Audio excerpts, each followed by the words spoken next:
चीन के मन में इस समय क्या चल रहा है, इसके संकेत चीन के राजदूत के एजेंडे और झूठ से मिल रहे हैं। भारत में चीन के राजदूत सुन वीडोंग ने गुरुवार को ही भारत और चीन के रिश्तों पर हुए एक वेबिनार में कहा कि गलवान घाटी में 15 जून को जो घटना हुई उसमें चीन का कोई दोष नहीं। भारतीय पक्ष ने पहले लाइन क्रॉस की और चीनी अफसरों और सैनिकों पर हमला किया। ये चीन का सफेद झूठ है और इससे पता चलता है कि वो पीछे हटने के बारे में नहीं सोच रहा। जाहिर है चीन को अपनी हरकतों का पछतावा नहीं और वो एलएसी पर अपनी जमीन हड़पने वाला कार्यक्रम जारी रखने वाला है। लद्दाख से आई नई सैटेलाइट तस्वीरें ये बताती हैं कि लद्दाख के पेंगोंग त्सो में हालात सामान्य होने के और चीन के पीछे हटने के अभी तक कोई संकेत नहीं है। ये भारत और चीन के टकराव का सबसे बड़ा पॉइंट है। 29 जुलाई को ली गई नई तस्वीरों से पता चलता है कि चीनी सेना ने पेंगोंग झील के फिंगर 5 और फिंगर 6 पर अपने नए ढांचों का निर्माण कर लिया है। इन नए ढांचों में फिंगर 6 पर पहले से बनाई गई हाईटेक झोपड़ियां हैं, नए टेंट हैं और साजो सामान रखने की स्टोरेज है।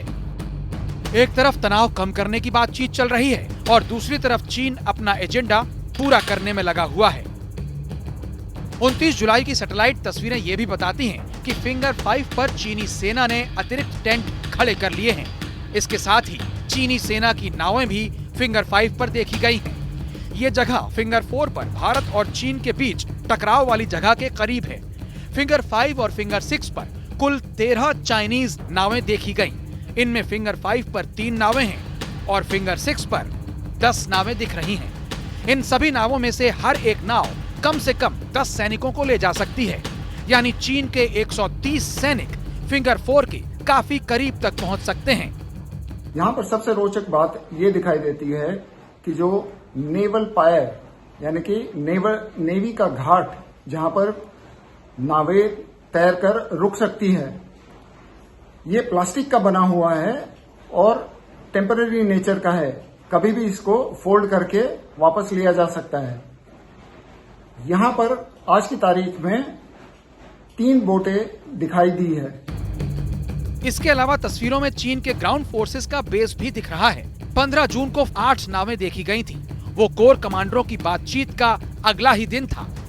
इससे चीन की आक्रामक रणनीति का खुलासा होता है। If China wants to stay there, they'll have to really see the winters through, and that is something which China is not used to. They are not really deployed along the line of actual control as we are all along from Karakoram to Kibutu. हालांकि गलवान नदी घाटी की नई satellite तस्वीरें ये बताती हैं कि वहां तनाव कम करने की प्रक्रिया पर अमल हुआ है। चीनी सेना पहले ही एलएसी से पीछे हट गई थी और 23 जुलाई को ली गई सैटेलाइट तस्वीरें इस बात की पुष्टि करती हैं कि चीनी सेना तनाव कम करने के लिए बातचीत में हुए समझौतों का पालन कर रही है, लेकिन पेंगोंग वाला तनाव कम होने का नाम नहीं ले रहा।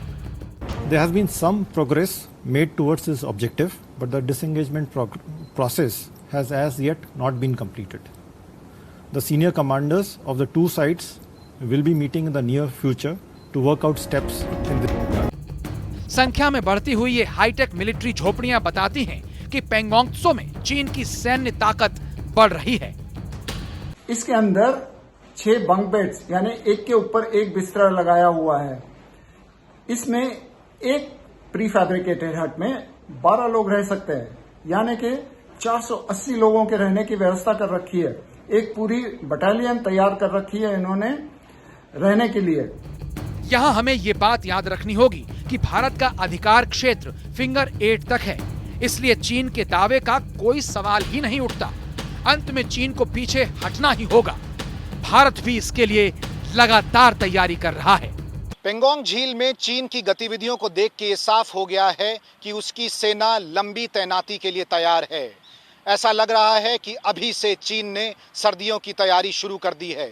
इसके चलते भारतीय सेना को भी अपनी तैयारियां अभी से ही करनी पड़ेंगी, जिससे पहले कि बहुत देर हो जाए। कैमरा पर्सन सत्या और अंकित कुमार के साथ अभिषेक भल्ला, दिल्ली।